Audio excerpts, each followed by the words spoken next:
welcome to the next talk in our Black History Month series. This afternoon we will be joining Elizabeth Ivwurie, and she will be talking about cultural appropriation in the film, music and fashion industries. If you have any questions, please use the Q&A box and we'll go through them towards the end. Just a bit of housekeeping before we start. A reminder that the event is being recorded. It is a public platform, so please do not share any private information. So with all that said, I will hand over to Mary Ganny, who will be introducing Elizabeth for us today. Welcome both. Over to you, Mary. Thanks very much, Claire, and welcome everyone. I think this is going to be a great session because, as you know, well, as some of you would know, Elizabeth has been doing quite a bit of intellectual property law research on the music industry, and I'm sure her work does touch on intersections in the film and fashion industries as well. Black History Month this year has been quite interesting because there seems to be quite a push towards making sure that Black history is not just something that's celebrated in October, but all year through. And I think that the subject of cultural appropriation is quite important for us, especially as it's only a few days away from Halloween. And some people are sorting out what their costumes would be as to, you know, the different things that we all like to wear for Halloween. And sometimes there's a confusion as to what is homage and what is cultural appropriation. And so I think there are many ways in which today's talk is going to be quite interesting, informative, and important. So I'm not going to waste a lot of time. I'm just going to hand over to Elizabeth. Sorry, just before I hand over, I'll say if you have any questions, can you please just put them in the chat box as we go along so that we don't interrupt Elizabeth as she talks. We'll have, I imagine she might be speaking for about 25 to 30 minutes. Elizabeth, can you just confirm for me? 25. Okay. So 2025, and then afterwards we'll take questions, or she'll take questions. So if you just put your questions in the chat box, I'll take note of them and we can talk about that after the talk. So over to you, Elizabeth. Hi, everyone. Like Mary said, I'm Elizabeth. I'm a postgraduate researcher at the University of Wolverhampton, doing my PhD in intellectual property law. I'm researching the suitability of the Nigerian intellectual property law regime and how suitable they are for the Nigerian creative industries, so fashion, music, and film in particular. So today, I'll be talking about cultural appropriation in the film, music, and fashion creative industries for Black History Month. If you have any questions, like Mary said, you can ask me. And I have my details here, my Twitter, my email address, and every other thing you may need. So, to start, so what is it? So cultural appropriation is the adoption of icons, rituals, aesthetic standards, and behavior from one culture or subculture by another. So it's applied when the subject culture is a minority culture or a marginalized group, or somehow subordinate in social, political, or economic status to the appropriating culture. So I have here how it does manifest. So the appropriation occurs when without any real understanding of why the original culture took part in these activities or the meanings behind these activities. And the appropriator often converts these cultural significant artifacts or practices and beliefs into meaningless, like pop culture, or giving them a significance that is completely different or less nuanced than they would originally have had.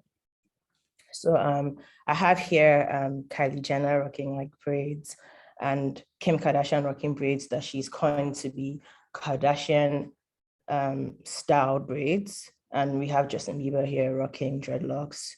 Pop culture, it's in vogue, it's fashion, it's trendy, without understanding the background to Cornrows and what they mean to Black culture. So, so some of the justifications. So I have here types of cultural appropriation, but I'll just briefly talk about some of the defenses for and justifications for cultural appropriation. So most people use this defense, and they usually it's usually based upon misconception that race relations exist on a level playing field. as if like racism doesn't exist, but systematic racism does exist, still exists. White people have power and privilege in society, while people of color are systematically denied power and privilege in society, this society. So you can't say as a defense, or that they can't not be a true, equal, and free flow of ideas, practices, and cultural markers, as long as one group has power over and privilege over another group, which is usually people of color. So one of the justification is that, especially in the fashion industry, just in general creative industries, but in the fashion industry, is that it's a means to celebrate diversity and increase creativity. And this point is referred to as universal entitlement. This perspective conflicts cultural appropriation with cultural exchanges. And this justification is also very flawed because it doesn't take into account the power imbalances, and that the taking of cultural elements is one-sided and not reciprocal. So that justification is flawed. Another justification is that in the fashion creative industries, is that cultural appropriation is shown to stem from these designers or artists. They're focusing to push boundaries in order to transcend culture. And this is why they feel justified in borrowing certain elements of their arts or designs and for promotional campaigns. So to better understand cultural appropriation, especially in the fashion industry, it's important to note that cultural appropriation is a byproduct of imperialism, capitalism, and oppression. The reason why cultural appropriation is a huge thing, especially in the fashion industry, fashion, music, and filmmaking industry, is because of capitalism. So cultural appropriation is profitable. These objects and the traditions, but not the people of these marginalized cultures, they're seen as dominant. They're seen by the dominant culture as exotic or edgy and desirable, and it translates to profit. So we have here Gucci, for instance, their bomber jackets, and we have Gucci here. I think they did like the pendant, and then we have Moncler with the blackface, and we have Burberry here promoting a hoodie with a noose. And we all know what that means. So we also have Katy Perry and some people in the music industry like Beyonce rocking the Nigerian gele, and Katy Perry here trying to be Egyptian, what she thinks it is, and they feed into these stereotypes. They don't know the meaning behind them, and I'll get into that. Also, we have here a fashion model in Ankara. It has cultural significance to Africans, and this was by Stella McCartney. She's a fashion designer, I'm sure most of you know.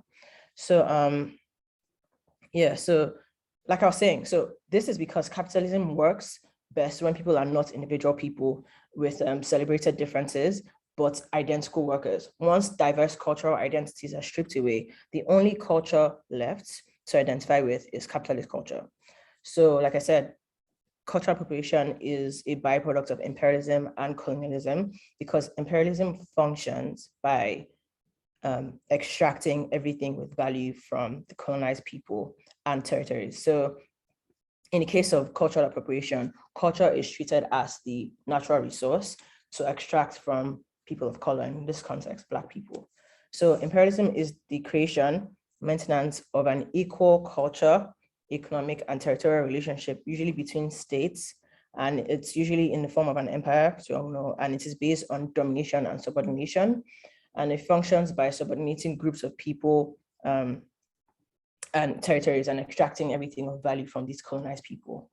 So why it's harmful. So we have Eddie Murphy from Coming to America. I probably don't remember because I didn't watch the second one. And then we have people of color explaining, African people explaining why these stereotypes about Africa do not make a lot of sense. So why it's harmful. Cultural appropriation is harmful because it is an extension of centuries of racism, genocide, and oppression. Cultural appropriation treats all aspects of marginalized cultures which are the targets of oppression, as free for the taking. And this is the same pattern that has been used and still is used to steal land and resources from people of color. So another detrimental effect of cultural, let me go here, sorry. Yes, another detrimental effect of cultural appropriation is that on mass power imbalances, because communities are negatively impacted, not only financially, but also culturally.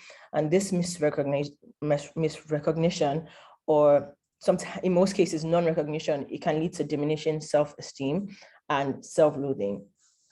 So I go back to the Kim Kardashian style braids. Braids in Africa, especially in Nigeria, for instance, braids such as Fulani braids, which is the one towards the right over there, on top of Justin Bieber.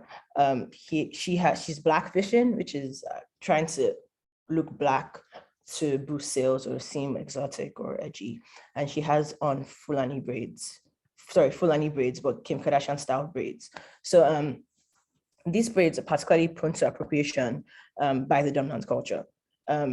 Boxer braids, Kim K braids, and this is exceptionally ironic, given that in America, for instance, it wasn't up until 2019 that non-discriminatory laws against Afro hair was legally permitted in America, for instance. So Black people have faced monumental obstacles, not just in America, everywhere, and they still face monumental obstacles for the freedom to exercise and freedom to wear our hair in schools, in the military, and in work environments. And we needed laws to let us express ourselves the way we wanted to. So it is very insensitive for white people to attempt to justify the use of braids when Black people have been brutally persecuted for the same. So, if you hear like the phrase Black girl magic, love your Black, it's because Black people have been taught to love their hair and their skin in a way that a non-person of color do not. So, and this is because people refuse to educate themselves on actual history and racism. Sorry, one second. On history.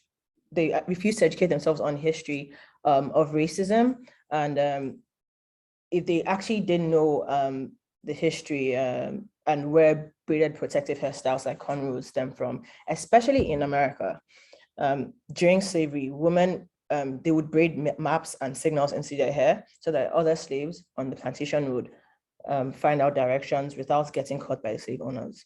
And today, people in society see cornrows as urban when they have a very deep historical significance. So when white women wear cornrows, they are called edgy and innovative or like trendy. But when Black women are rocking cornrows, wearing, they're seen as very angry and unapproachable, and in most cases unkept. And I've experienced that. And this goes to show the extent and how much cultural appropriation is a byproduct of imperialism and colonialism, because I schooled in Nigeria for my primary education before coming here, and it's embedded and it's to the point where when you have your actual natural hair in Africa, an African country, you're seen as unkept because this is what has been passed down as a result of colonization.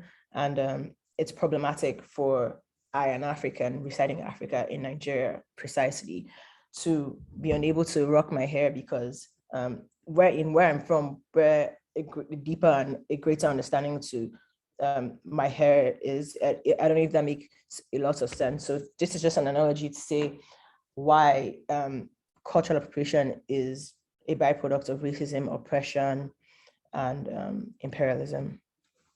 So the same is just not for women, for men and women. Durags, for instance, they're linked to head wraps that men and women wore during slavery. And today, Black people have to remove their durags in hopes to succeed in the corporate world because it's seen as like ghetto or like you're aggressive, and statements with similar undertone. So white people often appropriate Black culture and use it as an accessory and a personality trait. So for instance, a durag means a certain thing, or you know, a bonnet has a certain meaning. It's also very trendy, but they have strong backgrounds. So culture isn't a costume or a personality trait. Black women can't remove their melanin, like white women can remove their tan only whenever they feel like, or if they want to look better for a picture, want to look darker, you know, they decide to blackfish. Black women do not have that option because it's our actual skin. White women like Kylie Jenner, the Kardashians, for instance, they take pieces that they like from other cultures and they adopt them as their own. For instance, box braids, cornrows, durags, long acrylic nails, and weaves. Yes, weaves stem from Black culture. So the difference between a white woman and a Black woman wearing acrylic nails, there's no difference except that Black women are called unprofessional, tacky, or like ghetto for wearing them, while white women are seen as like trendy or like trendsetters for doing the same exact thing. So I'll just go to my how to make it better slide. This isn't going to erase cultural appropriation or racism, but it gives like a different type of understanding. So I will actually start with the relationship with intellectual property because I see and acknowledge the importance. So there are a couple of things that you can make better. And I'm not in any way suggesting that IP will meet all of the needs of indigenous people and like local communities, but IP, if it's used strategically or like in a deployed properly, it can be very, very crucial to help because IP systems are able to prevent other people and companies or organizations from appropriating culture. With intellectual property law, you'll be able to maximize the economic value of products and services that you develop based on your traditional culture. So for instance, I think in Ghana, yes, in Ghana here, you have the kente fabric. So copyright law in Ghana has been reformed to stop companies from copying this distinctive fabric design, which is the kente. Is developed by a certain ethnic group. And the best way to protect such cultural symbols would be to protect them as traditional cultural expressions, which is TCEs for my IP friends here, provided that they fall within the scope of the term. So here we have Kenya and we have South Africa. They've done the same. These are some baskets that are distinct to Kenyan people, particular, and then we in South Africa as well. There are other examples. I think I will grab the link and put it in the chat box. So it's also happened in Nigeria also when a European group tried to trademark Yoruba. Their goods, services, the owners, they had no links or no ties to Yoruba people. I don't even think they understand what they know what Yoruba is. I think it just felt like it was a trendy name or whatever, and there was a lot of backlash. So I put down here the company that was fighting the trademark, and it's happened in so many other instances, even in Kenya, Swahili group with No Worries, Disney used for Lion King. It happens over and over again, and in looking at these cases in depth, you see how IP law has been deployed to stop, halt, and educate stuff relating to cultural appropriation. So I'm making this intellectual property law analogy because there's a very, very fine line between inspiration, appreciation, and copying, in the same way that there's a very fine line between cultural appropriation and appreciation. So like I mentioned earlier, artists, for instance, I have Beyonce here, they often defend themselves against allegations of appropriation using arguments of artistic freedom and cultural inspiration, which gives them the leverage to adopt such expressions in their works. But the counter is that as an artist, as opposed to saying this and copying and stealing, actually, stating that your work honors and promote these cultures by providing them wider exposure on larger platforms. So like I said, one of the things to make it better is working with working, collaborating, and empowering Black artists, Black designers, as opposed to taking from them or biting. The reason why other arguments that they draw about inspirations cannot fly is because in a lot of cases, it's very undeniable that certain works blatantly try to pass off a cultural expression as a product of original thought. So for instance, with the Kim Kardashian style braids, her attaching her name to braids makes it seem like, it's something she just invented, and that takes away from the original thoughts and culture. So like I said, so trying to pass off a cultural expression as a product of original thoughts instead of a byproduct of a culture, it's a huge no-no. So another way to make it better is to stop false portrayals and stereotypes of Africa in the music and the film industry.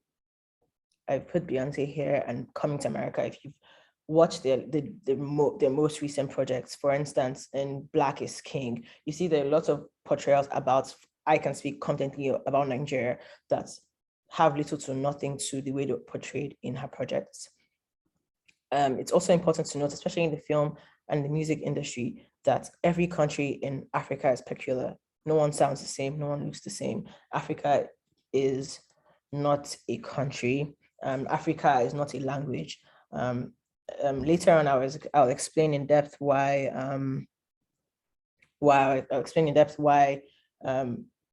ways in which you wouldn't fit into these wrong stereotypes in the music and movie filmmaking industry. So yes, so people are often confused about appropriation and appreciation.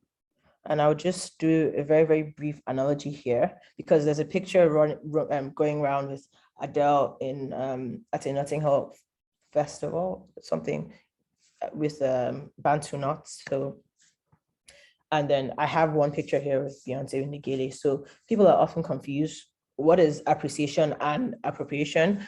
Cultural appropriation is not an acceptable way to honor, respect, or appreciate Black people. If there's a wish to honor, respect, or appreciate Black people, I think the best way, or even Black culture, the best way to go about this is to learn how to recognize, confront, and dismantle systematic racism, instead of, for instance, like Justin Bieber appropriating dreadlocks. That is not the way forward. If there is a wish to honor, respect, or appreciate Black people and Black culture, start by learning how to listen. Learning how to listen to Black people when they identify very real problems that affects them, and how to confront them. So I've seen this on social media, very well-meaning, very well-intentioned and self-proclaimed anti-racist. They usually go would say, how to explain this? If self-proclaimed, they would engage in cultural appropriation in the name of solidarity. So for instance, they wear something with of significance to Black culture. So for instance, like the Ghana kente, or like a hat with like African pattern or fabric. And what they don't realize is doing this solidarity stance will not erase racism against Black people.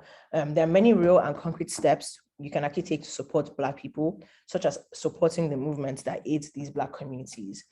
So for white people to wear outfits of significance to Black culture, Black people, is similar to like walking around and like waving around like a white privilege flag, because white people aren't automatically assumed to be gangster or lesser or ghetto when they wear these things that they're wearing when they want to stand in solidarity. So these are some examples of what could similarly come off as appreciation here, but it really is cultural appropriation. So if you feel the need to steal fashion and styles from Black men and women, you should credit them. So cultural appreciation will begin to stop when dominant culture starts to dismantle racism by recognizing the error in racism, supporting and collaborating with indigenous designers and artists, and confronting white privilege and attacking the system of oppression that gave white people privilege in the first place. And none of these steps require cultural appropriation. So it is with this line of reasoning, it's unacceptable for white people's healing to come at the expense of the cultural survival of Black people. So lack of education is actually what perpetuates inaccurate stereotypes about Black people and Black culture, because what most white people know about Black people comes from inaccurate stereotypes. So I would say, as targets of racism, Black people will be the experts in racism. So therefore, anti-racist efforts should be directed by the needs identified by Black people. So just in a nutshell, very, very briefly, how to make it better: support movements, listen, empower Black designers. So for instance, Dior in the past, I don't know if I have the picture here, they've done like a campaign with African prints, but they actually did come to Nigeria. They actually did promotion, as opposed to, you know, allowing it be on the runway or like people using it. You have no knowledge of what it is, what's behind. You've done nothing to empower the groups that cultivate and make these prints and fabrics, or you're rocking a gele and allowing people dance in Nigerian NYC uniforms, but then when there are things going on that affects Nigerians, you're silent. For instance, like the NSAS protest, you're silent. But then when it's time to promote music and capitalize off of Nigerian or Black culture, you're at the forefront, you seem appreciative. But then real appreciation is allowing your voice be louder than be as loud, at least, as it was when you were doing your projects. Another would be to employ Black artists and not lookalikes, as opposed to hiring a white person or someone of European descent to look Black and Blackfish. Why don't you just employ or hire an actual Black model, as opposed to someone who would look like, or you'd have to adjust lighting and all of these things so the person can look Black or darker, and so that your products can sell. That is a difference and a very, not even a subtle layer of racism. So another thing would be to check your stereotypes. Even in the Black community, no one sounds African. Africa is not a country. And hire actual African actors to act African roles, as opposed to hiring someone white or in close proximity to the Western world to act and portray Black people. It doesn't sound realistic. There is no connection. You're not making any good connection by doing that. Also collaborate with Black designers, as opposed to biting their style, taking their style, or taking something of significance to them. Collaborate with them and work with them and make beautiful art that everyone has access to and everyone can enjoy. So I think that's everything. Thank you. I hope this was super helpful. If you have any questions, let me know. I'm here to answer. Well, thank you very much for that, Elizabeth. It was very informative. Thank you for breaking it down. There are so many layers to which you took it that I think a lot of people may not have thought about before. Talking about the significance of cultural appropriation versus cultural appreciation, which is something I think a lot of people, unfortunately, genuinely struggle with. One of the first questions it came from Amari Jazz. Bear with me if I don't pronounce your name properly, but I'm trying. She says, Beyonce is an African-American woman who comes from African heritage. So is her tapping into her inner roots considered appropriation? I think that's a question that quite a few people would struggle with. Yeah. Because Beyonce, and then again, sorry, just to lend some more insight to that issue. Beyonce was wearing what Nigerians would call a gele, was a headdress. I think a lot of that might be lost on a few people, but it's a headscarf that's peculiar to different parts of Africa, but very well known in Nigeria. So if you can answer the question, please. Yes. So it's definitely appropriation. you can also be Black and fit into Black stereotypes. And there's an intersection here because Beyonce is not just an African, she's actually an African American. She resides in a country, like I said, imperialism, racism, oppression, a country that has actively participated in racism. So what her analogy and her knowledge of Africa is will be slightly different. She has a very, very different appreciation of Africa. That's the background. Now, where appropriation comes in is her taking aspects of Africa and Nigeria specifically, right, and using it to promote her projects. For instance, their dances, their outfits, and everything, right? And her profiting from Disney.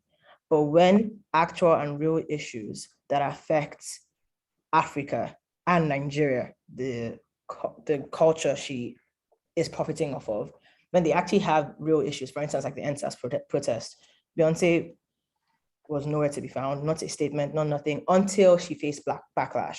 So before she faced backlash, she was very quiet. We had many there, and this is the analogy, right? So we have Naomi Campbell. She's come to Nigeria. She's participated in Nigerian Fashion Week many of times. Outside the Nigerian Fashion Week, Naomi has won many Nigerian, especially an African print. She promotes it. So when she's being paid to promote these things, she does promote this. And when she isn't too, she does promote it. During the NSAS protest, no one told her to be vocal. Rihanna, many people. Beyonce has also even sang Nigerian anthem. That's something none of them have. So she's had the opportunity to be in close proximity to Nigerian culture, Nigeria and Africa in general. Because for her to have done these projects, she needed to be true to Africa. And it's the same analogy. Even though she's Black, we are saying white people feed into stereotypes and they take items, they pass stuff as theirs, sometimes not even passing stuff as theirs, but they just do not give credit to where it's due, and they do nothing about elevating these voices, supporting these movements. So for instance, Kim Kardashian, Beyonce doing the same thing. Kim Kardashian is rocking box up braids. Black Lives Matter, she's quiet. Beyonce is rocking gele, the Nigerian head tie, during things that affect Nigeria and Africa. She's quiet. It's the same thing, different undertone, but still cultural appropriation. I hope that answers that question. Right. So I think, yes, thank you very much for your answer. I think one of the things that your answer highlights is the fact that cultural appropriation, to a large extent, is a moral issue. Even though it's a global issue, it's also a moral issue, and it's something that sometimes needs to be understood on the platform of a trend in a person's behavior, in a person's public behavior. And it also has to be looked at through the lens of capitalism and where profit is going, or follow the money, as they say. Yeah. So Dr. Ptoknik has a question. She says, excellent talk, Elizabeth. Thank you so much. You have discussed justifications at the start of your talk, which would suggest that there is almost a thinking of the right to use cultures which are not one's own.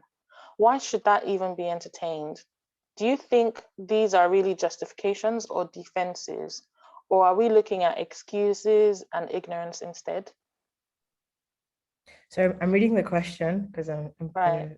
very visual. Right to use cultures, which I know you're on. Sorry, the sun is just playing a bit in my background. But... Oh, sorry, it's fine. Okay. All right. Yeah, so to Dr. Mecca, there's no justification or exception to ever appropriate culture. I was just giving the analogy as a background because people generally don't know what cultural appropriation is. They don't really know what the fine line is. So I was just saying these are some of the defenses. This is some of the reasons why, we're trying, Dior wants to seem like, it's not just feeding to French or American culture. We've been to Asia, we love Asian people, we love chopsticks. So I was giving the defense.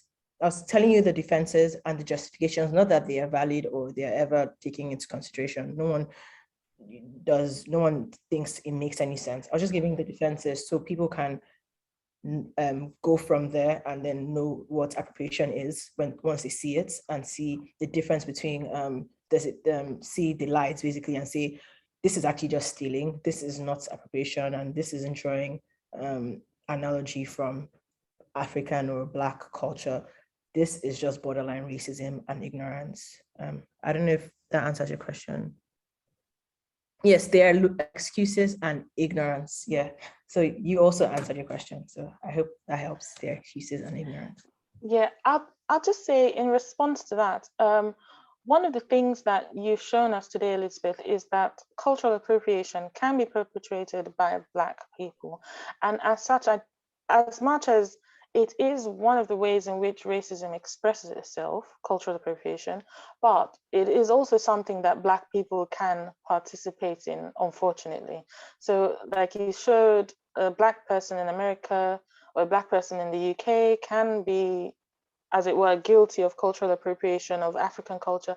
And in the same way, a Black person using, for instance, a Native American outfit, traditional outfit for sport would also be considered cultural appropriation.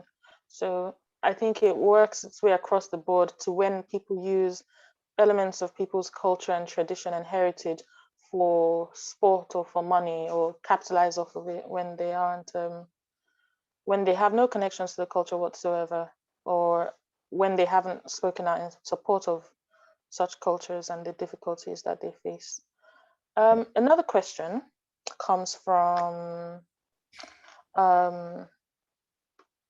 Harrison Jenny, but she or he, please bear with me, I'm not quite sure. They haven't said what their question or comment would be. They've just said they're going to ask a question and they have a comment. Can I? Yeah, I've seen the question and I would respond to it live. Okay. What's the difference between me copying the colors of African heritage and some style and cultural appropriation that cause offense? The difference is intention and, like I said, capitalism, the undertone. So for instance, if you're like, oh, I like my Jamaican friend or my Nigerian friend's top or fabric or whatever it is, right? I like it and I want to wear it. That is you appreciating their culture because you see beauty in it and you're wearing it because you want to feel beautiful. You feel like it does make you feel beautiful, which is something that racism has led and made Nigerians or whatever culture it is to feel like that isn't beautiful or it's not Western, it's tacky. I don't know if that makes sense. So you wearing it depends, like I said, intention, and like Mary and laid emphasis on that, like I said in my slides, capitalism. So if you're wearing it and you are taking pictures on Instagram and you are looking for promotions, that is you feeling and like I said, wrong stereotypes. You biting off of one culture, passing it up as yours, right? For profit. So if you wore these outfits that you loved when you saw your friends wear them and you went out and you're like, oh, I made it at home, and you just give no credit to where it's from, you've not done your research to, its background or anything, that is where it's offensive. So I think, like Mary said, on it's very moral. So the undertone, the intention, and are you profiting of it, and who is benefiting if you're making profits? Because there have been examples where people have done certain things and you can see, okay, this is targeted and this is mirroring a particular culture, and it proceeds from everything is going towards XYZ group that empowers XYZ community. So like I said, this is the difference, and this is the line, this is the fine line. Like I said, there's a very, very thin line between appreciation and appropriation. And I'm not saying that I have all the answers, but I'm saying that if you look at intention and if you look at the capitalist aspect, you have your answer. So someone else was even asking, because it's in the same line, Mary, if Beyonce was Nigerian, would it be okay for her to wear the headdress? If Beyonce was Nigerian, no one would care if she wore the headdress, because we wear the headdress in Nigeria every other day. It's not, like I said, this Nigerian, like being Nigerian culture is not a costume. So how do I say this, right? I think if she wore it, she would just be being herself. It wouldn't she wouldn't be taking any steps outside of her normal day to day. if Beyonce was going outside just randomly and she to an event and she wore an ashoke and gele, no, there wouldn't be any. There are plenty of times Beyonce has actually worn outfits that are Nigerian and are African. No one said anything, but the difference is during the Black is King, she was making profit, and the reason why the Black is King project sold was because of the African undertones and the inspiration she was drawing from Africa. I don't know if that makes any sense. And she made a lot of profit from it. And particularly, there were lots of Nigerian undertones in that project. And when Nigerians, just very shortly, I think a few months, I think 2 or 3 months, just very shortly after that project, something happened to Nigeria that affects Nigerians and Nigerian youth who consume her music and who she consulted to help her project. When they were facing backlash, she was quiet. She said nothing, she did nothing. She later on made a statement and directed people to channels. That's information that's already out there. The NSAS protest and these protests that happened that helped the Nigerian youth, they didn't really need, money is necessary, but what people actually wanted was awareness. People in Nigeria needed people to understand what was happening in Nigeria. And you're Beyonce, you have a huge voice, you have a huge platform. It would have been very, very helpful for her to lend her voice to protest. In the same way, when white people in America bite Black culture, and then during Black Lives Matter, they don't even post the Black boxes to mark attendance. You know what I mean? People attack them. So it's this, Beyonce is doing the same thing. There's no difference. The only difference is her color, but she's still doing the same thing. And I think people, don't understand the intersection. There's the African experience and the Black American experience are very different because one has closer proximity to westernization, and westernization has close proximity to imperialism and racism and all the other negative things that come with imperialism. So I hope that answers everyone's question. I think, I hope it does. And I think it was a very great answer. There are a few more questions, Elizabeth. So I'm just going to move us right along quickly so we're able to get as many as we can. So In0574 says, what do you think of the Ghetto Fabulous fashion movement of the 90s, if you remember it? It seems like some people of the culture leaned into this and collaborated with designers such as Lil' Kim with the VL logo in the infamous photo. The word ghetto was not seen as, hang on a second, I don't seem to see all of this question. The word ghetto was not seen as all negative. Sorry, I'm just trying to make sure I get the entire question. I think I understand what the person is. Yeah. So do you want to address that? Yes. Okay. So, just a few things to note here. The word ghetto was not seen at all as negative, although in many instances, when this word was used against Black people, it was.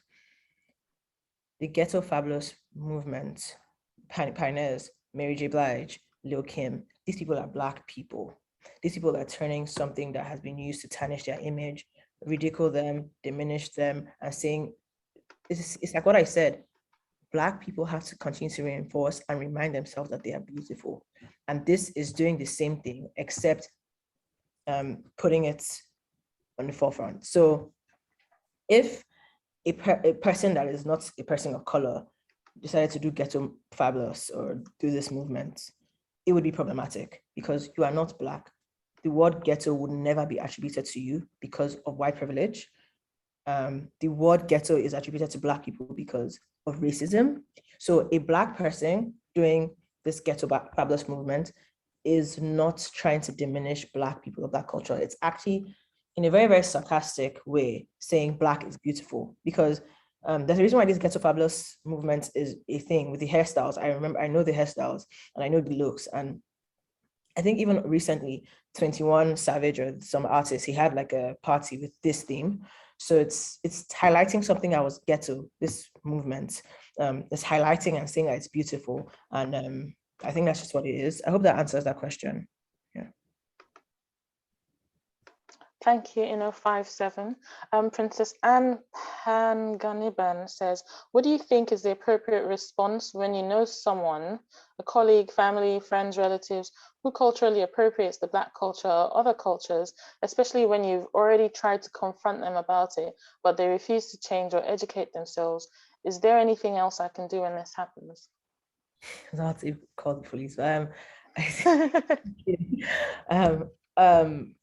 Just keep educating them during his violence, and just keep educating. It would hit home. I give you an example. The Kardashians, they keep doing.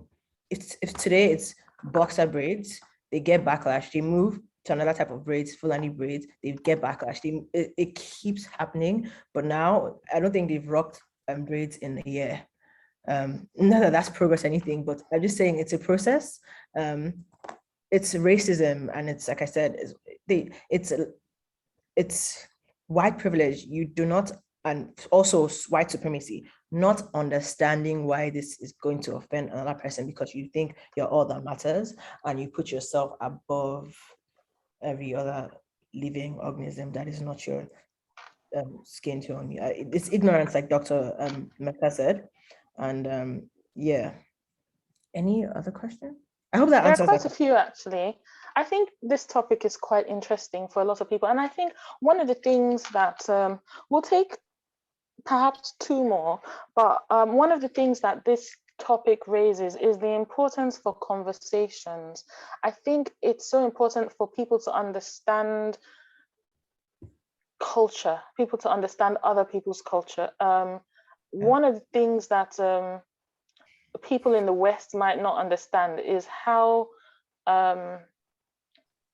personal culture is for people from indigenous cultures or from cultures where I'd say, for lack of a better word, unfortunately, from the developing world or the global South, as it were. But culture for many of these people is their way of eating, breathing, way of life. And utilizing it is almost like utilizing it for profit is almost like killing a person while they're still alive.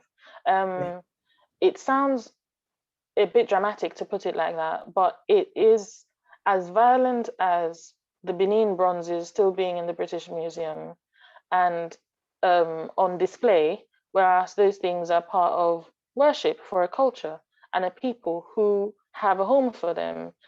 And then it ranges from that to what some might consider to be the mundane in terms of Halloween costumes. So having these spaces where people can have conversations, safe conversations, where there's no incrimination, nobody's casting aspersions on people, but just educating people and having these same kinds of conversations with our friends and family members and just letting them know what the significance of culture is for people who hold it dear, I think is very important. So Kate O'Donnell actually talks about this in her question. She says, "Hello, thank you for your presentation. It is a complex issue which you have helped make really accessible. As a costume student, designing and making for film and theatre, etc., we're required to be aware of the risk of cultural appropriation. We're encouraged to use global historical cultural items as inspiration for our work, e.g. textile work, prints, beading, etc. Is there a level at which appreciation is clear on the part of the designer? There always seems to be the danger of over-explaining influences." I do understand, but I don't think there's a danger. I feel like keep explaining because from what cultural appropriation is very straight to the point. Very straight to the point. And in the fashion industry, it's these designers, they actually know what they're doing. This drawing of inspirations really isn't the case. So I think what she's saying is that is there a risk of explaining? I really don't. I think explaining constantly does help. Like I said, learning, education, it does help. And another thing I'd like to add to this is society plays a role. When I say society, I mean these ecosystems, these creative ecosystems. So for instance, on Instagram, there's a huge thing going on now with blackfishing. I don't know if blackfishing, it's not just white people doing it, it's also certain people of color to going out of their way to look darker, look black and use, for aesthetics, and now people are calling for platforms like Instagram, Facebook, social media, period, to defund these influencers. Because if you make it very, very clear that you will not profit off of Black culture, they will stop doing it because they're doing it for profits. That's what it is. So defunding it makes it very clear. In the same way where Instagram and social media is pressuring people to alter their bodies, and now they have like mechanisms in place where they will let you know if there's a filter or the picture is altered or something. In that same way, when you register for like Instagram, they ask you if you're white, Black, or whatever. And I'm very, very sure with the algorithm in previous pictures, if you've graduated from one complexion to another, it's clear that this person's blackfishing. These platforms, they have a role to play. They have a very, very big role. If these social media influencers are defunded or blacklisted or whatever it is to curb their cultural appropriation, these designers will not hire them to showcase their work. And these it would hit home because these are the influencers that these designers used to showcase their work. I don't know if that makes any sense. So if society was playing the role it was supposed to play, and I say society, I mean these ecosystems like in fashion industry, the tech industry, and whatever, these industries, if they're doing their job, there'll be no risk of having to ever explain to your lecturer or anyone that, this is the wrong thing to do. So I don't know if that answers that question, Mary. Or I don't remember who did ask. I think it was Katy O'Donnell. She works in the fashion industry. She's a design student as well. I think that's a very important thing to say. When it comes to inspiration and appreciating existing cultures, I think one of the main things to take note of is that if there's ever going to be any sort of inspiration drawn, because as we know, knowledge involves building blocks. So intellectual property almost always involves taking from what existed before, but you don't need to take, there is a public domain, and traditional knowledge and traditional cultural expression is not part of the public domain. I think that's important to emphasize. Yeah. Even though some of these things are not yet registered. But if a designer does, I would imagine that if a designer does borrow inspiration, for instance, from anything that would ordinarily form part of traditional cultural expression, there should be some form of, it would be, what's the word? It would be proper, it would be expedient for there to be some form of collaboration with the culture, the people in that culture, and some form of dialogue and some form of profits repatriated to that culture, so that there's an acknowledgement that that is the source of the inspiration from which this designer gets their these fashion designers are doing things like this, but there are some communities in Africa, in Nigeria, where they don't even have clothes. They don't even have they don't have things. As a stakeholder in the creative industries, music or film or whatever you're doing, there's some areas there's no access to tech that can make art, but you go there and you film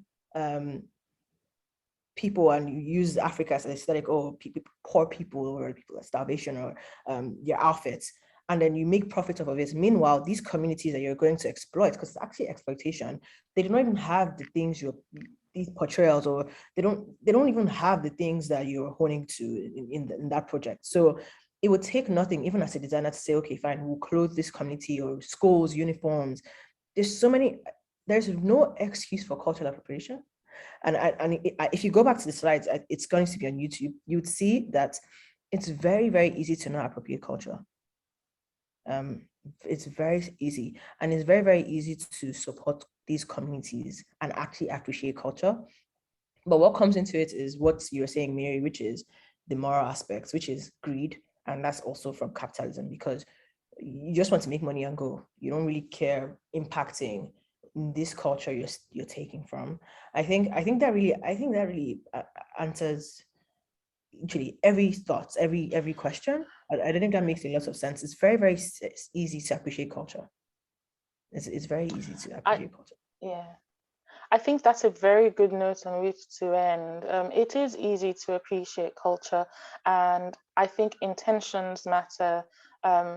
It's important not to, I don't think this talk was intended, no, I'm very sure this talk was not intended to criminalize anyone, but to challenge people to think a bit deeper as to the fact that the things that people consider to be the public domain are people's lives, people's well-being, people have personal and ancestral ownership of these things. So I think this is a conversation that needs to carry on and needs to be had in safe spaces. And when people find themselves or find other people participating in cultural appropriation, it's important to call it out as gently as possible, but as firmly as possible, so that these things don't carry on.